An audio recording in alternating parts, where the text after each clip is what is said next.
Hi, I'm Jarrad Brown, Australian expat financial planner based here in Singapore. Thank you for tuning into my video today. What I'd like to share with you in this video is a short, simple, new financial year action checklist.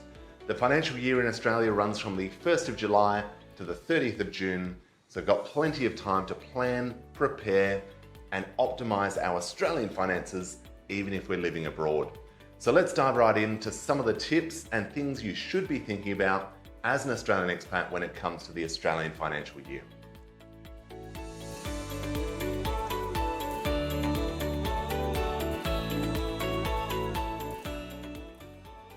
Now, the first one to think about is your superannuation contributions.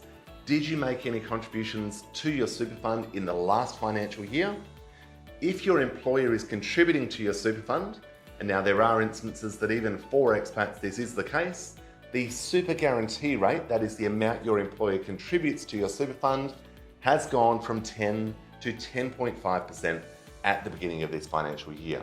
So that may mean that you need to adjust your salary sacrifice amount or adjust your regular contribution that you're putting into your super fund to be mindful of the contribution caps. What I would also suggest is review whether you should look to make contributions this financial year.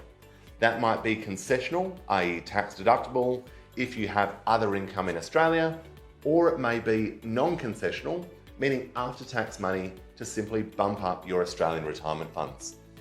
Certainly a good one to review.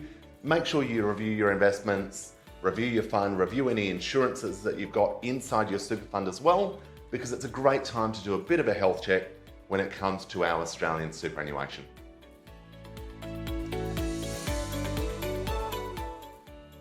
The second item to look at is your Australian taxable income. Now, if you don't have any taxable Australian property, taxable Australian assets, typically this is referring to residential commercial property in Australia.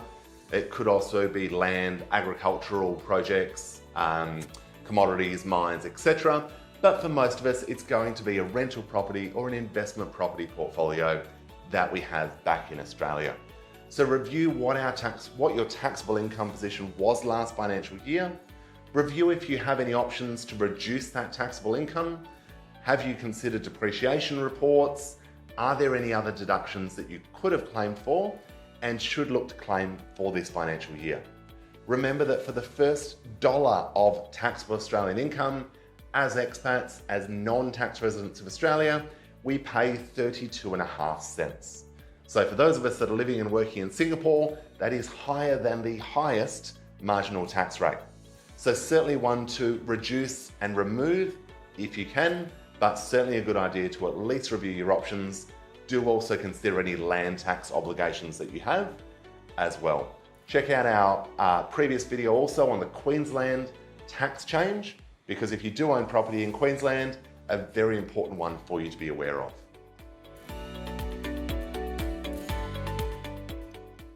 The third item to look at is your tax credits. So these are losses that sit on your tax file number. They might be capital losses, i.e. you sold property or shares and lost money on those investments, or they might be revenue losses, i.e. interest expense, property management, maintenance, repairs, etc. that have been incurred in the aim of generating taxable Australian income. So these are considered revenue losses. They are often treated differently when it comes to offsetting future capital gains or future income. So review your tax file, review with your accountant, your advisor, what your tax credit position looks like. Did it change at the end of last financial year? Has it increased? Has it decreased? Because those tax credits may become very helpful for you when you do return to Australia, or even if you sell future taxable Australian assets. The fourth item to have a look at, and I mentioned this briefly earlier, is depreciation. So if you own property in Australia, particularly if it's new property or recently renovated property, you should consider getting a depreciation report done. So this is carried out by a quantity surveyor, so an organisation such as Depro, but there are plenty online that you can find. Just type in the state of your property and depreciation report, because what you'll find is that fixtures, fittings, and the building costs of your property can be depreciated and can create further tax deductions for you. The building costs of a property are often depreciated over 40 years. So we have plenty of time, even if your property is 5 or 10 years old, or in some cases even older, you may find that it is still worthwhile paying the $500 or $1,000 to get the report done to create those losses and tax credits to offset other Australian income. So certainly consider your options here, review what depreciation may be available, and speak to your tax agent, speak to your advisor about what your options look like.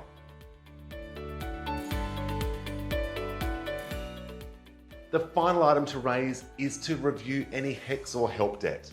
So these are the student loans that you took out when you were studying in Australia. If you still have that debt in place, then you do need to report your worldwide income and pay back a portion of that loan just as if you were living and working in Australia. This was something that was changed quite a number of years ago now in Australia, where you do have that obligation to actually report your worldwide income. It doesn't mean you need to be filing an Australian tax return necessarily, but you certainly need to declare your income, convert that into Australian dollars, and repay the amount that you're required to repay. You may find that it's simply easier to just get rid of it, to extinguish the debt, to repay it in full, because you can also find that it reduces your borrowing capacity, and at a time when interest rates are rising, that may impact your overall financial plans when it comes to refinancing existing debt in Australia, or even buying your next investment property. So review your options when it comes to your student loans. Make sure you're at the very least meeting your obligations when it comes to filing and declaring your worldwide income, because otherwise you may find a nasty surprise in the form of a fine, and certainly consider your options here. So I hope that checklist is helpful. Hope it gives you a few things to think about when it comes to this financial year in Australia. If you have any questions, comments, or even things to add, please leave me a note in the comments, reach out to me directly. Please remember to like and subscribe. Thank you very much for tuning in. See you next time.